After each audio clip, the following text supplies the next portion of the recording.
Hey folks, my name is Heron and I'm an artist and a writer. And today I would like to share something very special, very personal, and joyful with you. And in hopefully, fingers crossed, 4K. That's what I'm trying to shoot this in for the first time. I don't really know if it'll work. One way to find out. So, first, I want to start off the topic of today by saying that the past couple years have not been easy for me. I am not coming to you from a place of joyful whimsy because my life has been incredibly easy and removed from the political turmoil of the world. Quite the opposite. It has been a rough road for many years, but even in the midst of all of it, I was able to heal and find my inner sense of joy and find something very special, which I feel a lot of people spend their whole life searching for, and that is a sense of purpose. I grew up in the US very poor, especially for the first part of my childhood, and that left me with a sense that I would need to work very hard and start saving immediately for things like college and investments, maybe a future home, a family, because I was coming from a place of basically no family wealth, no generational wealth. And so I took this message to heart and I started saving every penny from a very startlingly young age. I was, maybe 5 or 6 years old when I started putting aside, individual dollar bills that I got for helping neighbors mow their lawn or, birthday money. And I thought that if I saved and lived very smart and frugally and worked very hard, that someday I would be able to build a lucrative career for myself, build financial security for myself. My teens and early 20s were very similar. I did not spend money on myself. I was afraid to eat out at a restaurant even when my friends invited me. I cooked most of my own meals. I always lived below my means. And my life was often very stark. It might surprise you as an artist who likes to surround myself by beautiful, joyful things. I would often live in a series of, slummy little apartments where I didn't even decorate the walls. Everything I did, everything was planning for the future. I saved money, I worked whatever odd jobs I had to until eventually I got a job in tech, right? I went to a local coding boot camp. I went and got a programming job, and for the first time in my life, I was upper income. So I went from lower class to sort of middle class, all the way up to just barely upper class by income in my mid 20s. And it was so exciting, or at least it should have been so exciting. But of course, I couldn't stop and smell the roses and appreciate all the things I'd done. I had to work even harder, and so I went back to college in my late 20s and finally got my undergraduate degree in data science, and I learned how to program AI. And believe it or not, that's where it all fell apart. Because I graduated with tech experience, with a great resume, with a great portfolio, with the correct degree, into one of the worst tech job markets in a long time. And that was due to a combination of factors. A lot of the big tech companies had overhired early on with the AI craze. They overhired data scientists, they overhired programmers and mathematicians, and then they just sort of stopped. There was a large, nearly the entire industry was basically on a hiring freeze for a year after I graduated, and I could not get a single call back. So at this point, I felt like I had been duped. I had been tricked into going into this massive amount of debt to go back to college without support. I've been tricked into thinking that I could work hard in the tech industry and get ahead.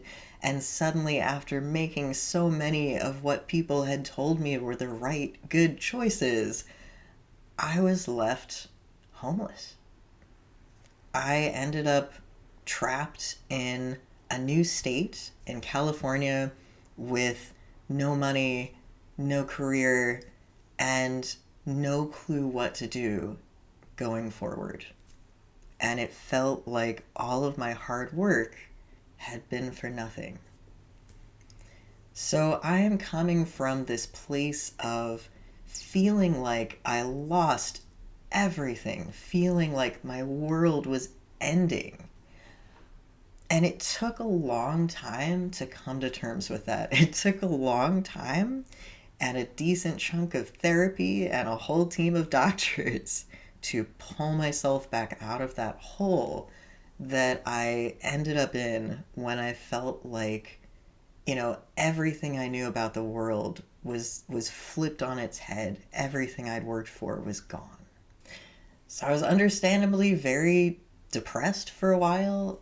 I was kind of aimless. I just started sketching because I didn't know what to do. I applied for random jobs in any industry. I talked a lot, I wrote a lot. And in the end, when the dust began to settle, I felt that I had been freed from a terrible cycle. And I realized that in the US, we live with a very strange, almost unique sense of artificial scarcity. That we understand that we have so much money in this country, but so many of the resources are not available to everyone. And if you're coming from a place without generational wealth, it is very, very difficult to get ahead. And the strange thing is that even if you do come from generational wealth, even if you are, you know, upper middle class or even upper class to some extent, because of our deeply broken healthcare system, we are all inches away from homelessness. We are all, a few years of bad luck from what happened to me. And, if you get cancer diagnosis, we made a whole TV series about this. It can be the end of your financial stability in a heartbeat. So we live with this fear, this deep, constant fear of the future. And we feel that everything we need to do, everything should be for the future. And I think that creates an unfortunate cycle of being very self absorbed, right? Because if you are constantly afraid of poverty and suffering, and you feel that any amount of work you do, any amount of money you earn is never ever enough, then you get trapped in this cycle of making a series of very selfishly motivated decisions, but selfishly motivated decisions which don't make you happy because they're not motivated by the desire to be happy in the moment. They're motivated by the fear of loss in the future. And so our lives become built up around the future. But when is the future? When do we get to enjoy our lives? When do we get to feel safe and stable and secure? And the uncomfortable truth that many people never realize is that we don't. And I think that fear guides our lives in a direction that is very uncomfortable because it pushes us to make choices that might be bad for other people based around that fear of our own stability. And so we leapfrog over our peers to try to get ahead in our careers. We maybe even make immoral, illegal decisions. Maybe we stab our friends in the back. You know, whatever it takes to get ahead, right? And that's the mentality. And eventually it just becomes such a lifestyle. This fear motivating people forward, that fear turns into this desire for more, greed, and this thought that, well, I've worked so hard so far, but I'm still not number one. I've worked so hard and I've earned so many things, but I look around me and now I'm surrounded by wealthy people who have more than I do. And I want to leapfrog over them because that's all I've learned how to do. Because there's this void that I'm trying to fill, this fear that I still haven't adequately addressed. And that can lead to this insatiable cycle of greed. As I was forcibly broken from this cycle, as I looked around at the remains of my life, I realized that I felt so lost and so miserable and so empty because I had not been building a life for myself. Because I had not taken a single moment in most of my life to enjoy it. And because the things that I had been working toward, the future that I had been trying to build, was for me and me alone. And that I had not built anything sustainable. I had not built a community. I had not built and fostered healthy relationships. I had only been building toward my own selfish, fearful desires.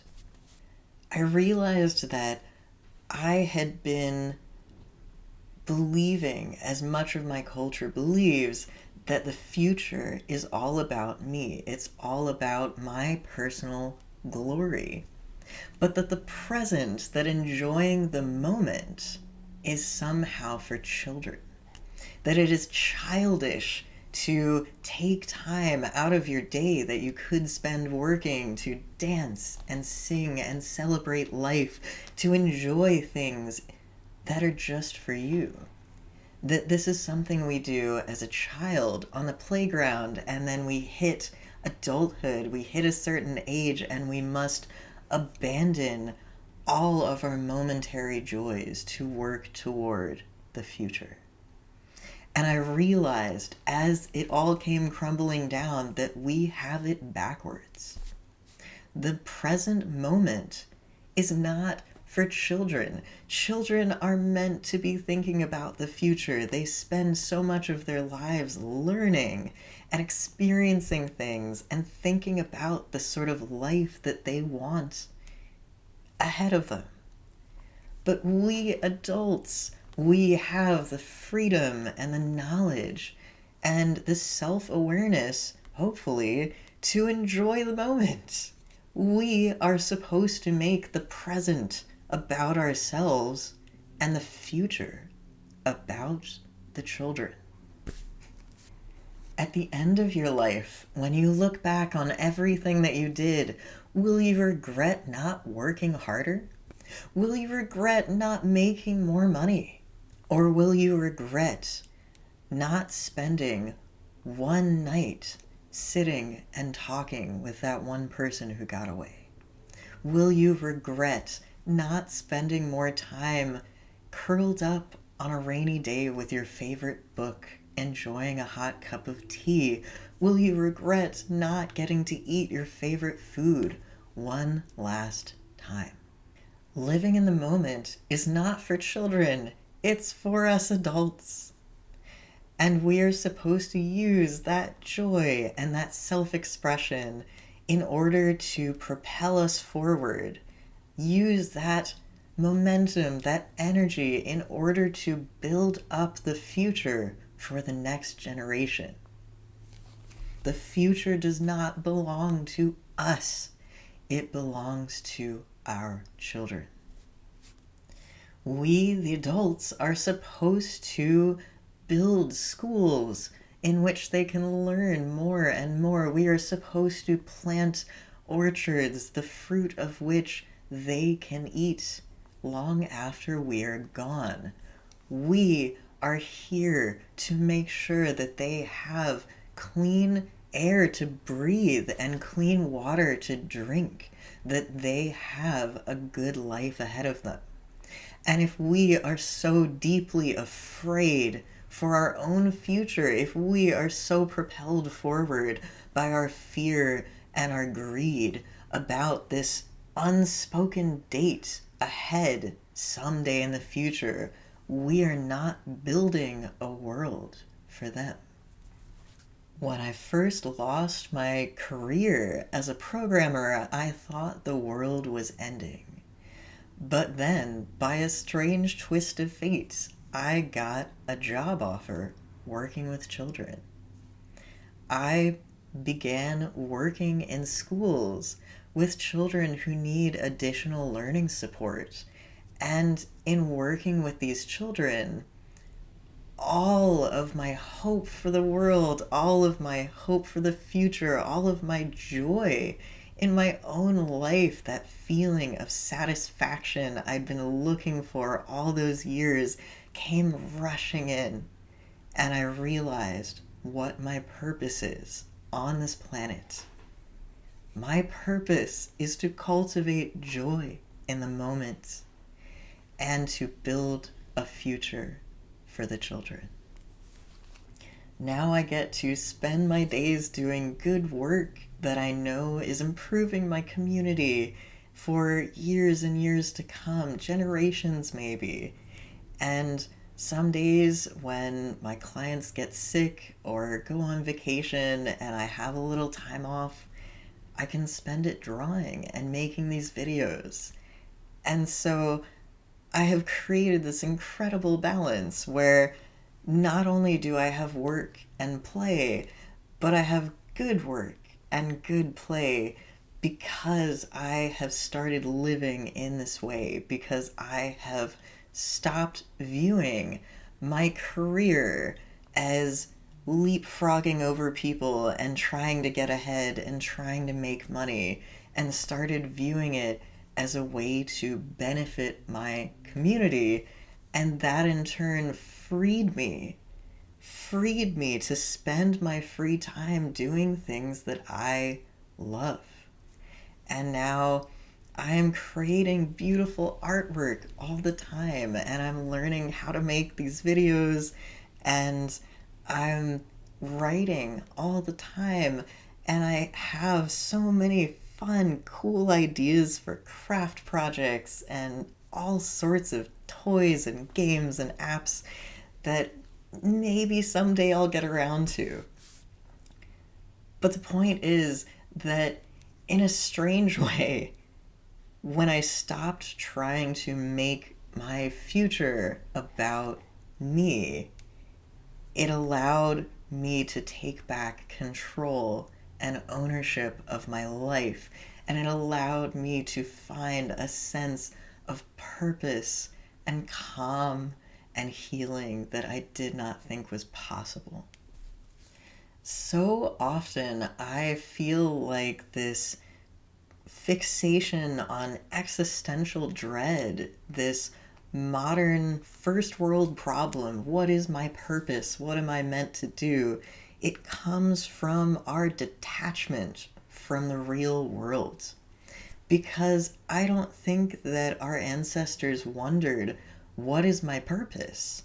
I think they understood intuitively, as most life forms do, that the purpose is to create a better world for the next generation, that we are meant to live each moment like it's our last. We are meant to thrive and enjoy and play well into our adulthood, not just as small children, that we are meant to cultivate good things that are good for not only ourselves, but good for others.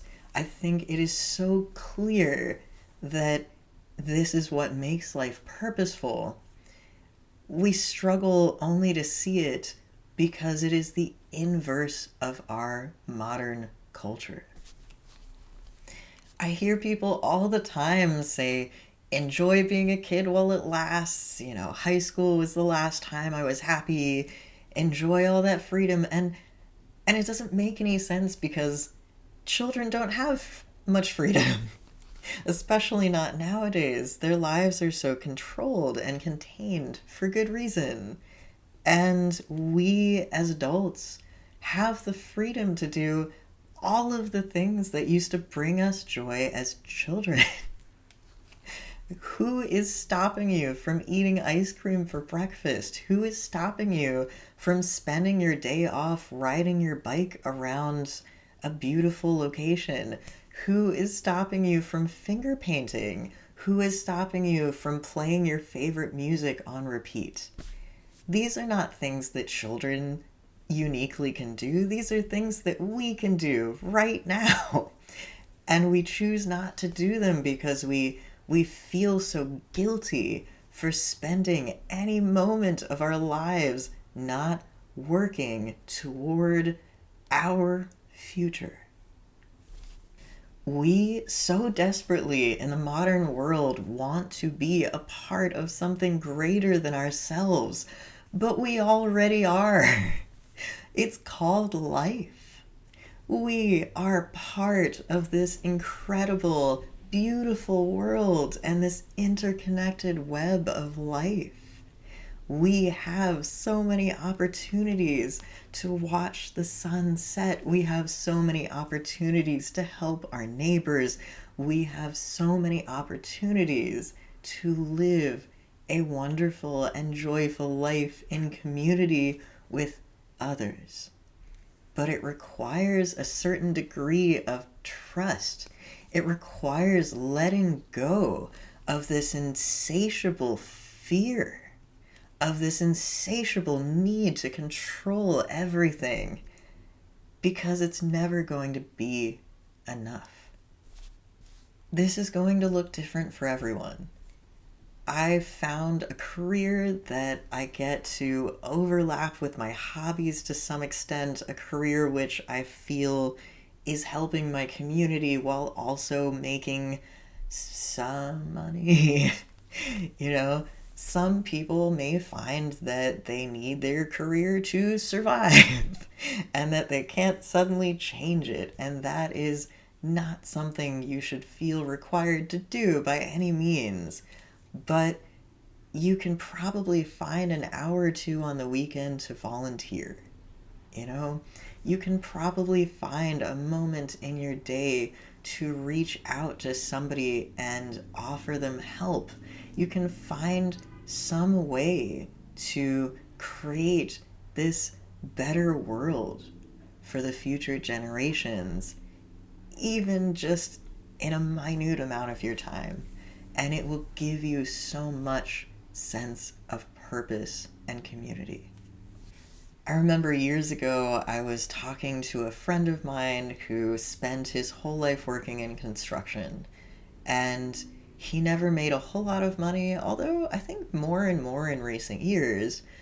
But he was telling me about a new project that he was working on that did pay a little more, that he was a little nervous about at first because he was put in charge of a construction team building a brand new hospital in his neighborhood. And it was a lot of pressure, a lot of stress, a lot of work, and he did not have the best work-life balance during this year or two long project. But he was telling me that he felt so fulfilled, that he felt so joyful, even working long, long days over and over again to the point of collapse. He felt such a sense of purpose because he realized that this project he was working on would build much needed infrastructure that would serve his community after he was gone. He realized that his neighbors could be saved from life-threatening conditions because they were now close enough to a hospital to receive urgent care. That babies would be born in this hospital that would grow up healthy thanks to the work that he was doing. And that is such a purposeful thing to do with your life. So even though the hours were long and hard, he found that in the rare, tiny moments that he got to himself, he was suddenly able to relax and enjoy his life. He was able to enjoy food more, enjoy just sitting and lounging with his pet cat, because he knew that the work that he was doing was good work and it gave him permission to enjoy the moment. Money was never meant to be the goal. Money isn't real. We were never meant to hoard resources like a dragon in case the worst should happen someday. We were never meant to try to accomplish some meaningless status symbol over our neighbors. We are meant to live in the moment and to create the future for the children. We are meant to dance and sing and be joyful.